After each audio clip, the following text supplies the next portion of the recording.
It's a fast-paced world for everyone these days, especially for families. And making meals fast is sometimes a requirement. Christopher Geigel is with us today from the Beef Culinary Center, and he's going to tell us a little bit about a quick stir-fry recipe that works perfectly for busy families like ours. Is that right, Chris? That's right. We have a sweet and sour beef stir-fry that was a State Beef Council inspired recipe.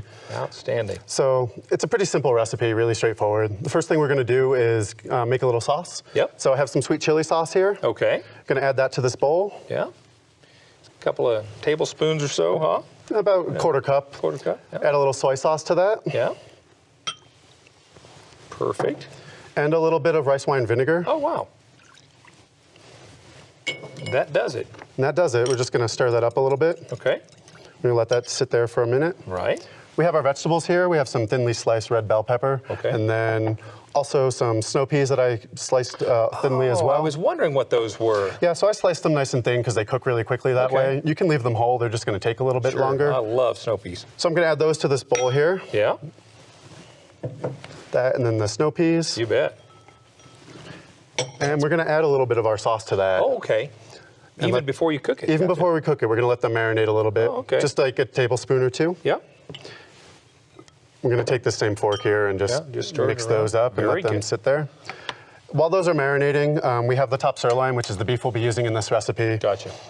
It's a lean cut, so really good for those who are looking to watch their weight. And you bet. Yeah. Watch their weight. Sure. So we want the nice thin strips and small pieces for this. So we're going to take our knife and cut this lengthwise. Okay.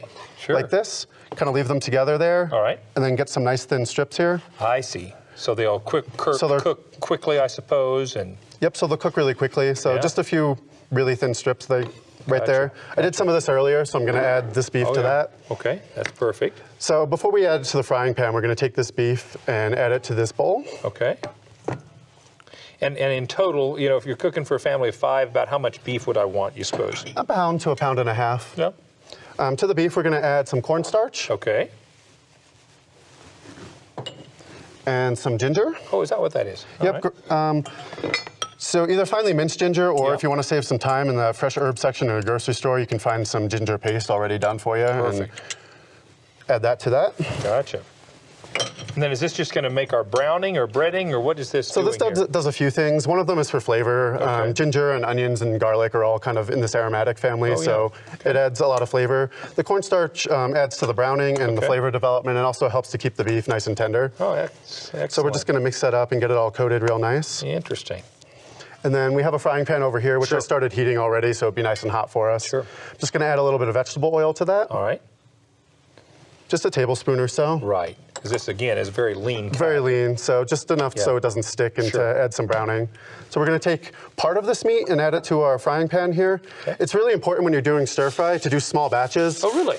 You can see here that I'm not covering the entire bottom of the frying pan, but I really want to spread out the meat here. That helps to brown it. If you add too much of it at one time, you wind up steaming the beef, and you wind up with this gray beef and not the nice brown color and flavor that develops. I got you. So you're going to just do this in like several batches? Several batches. So you'd brown this, and then once it's brown on kind of both sides there, you can see it doesn't take but a minute to get nice and brown. Exactly. You would then take that out and add your next batch to it onto. I see. And then once it's all brown, you can kind of add it all back to the pan. I see. So this is pretty much there. That's outstanding. And then you're going to, do you add the rest of your sauce too, or? Yep, so at this point, with the rest of the beef, you would add your sauce. Yep. Very good. And your vegetables to that. Look at that. That's smelling and sounding great.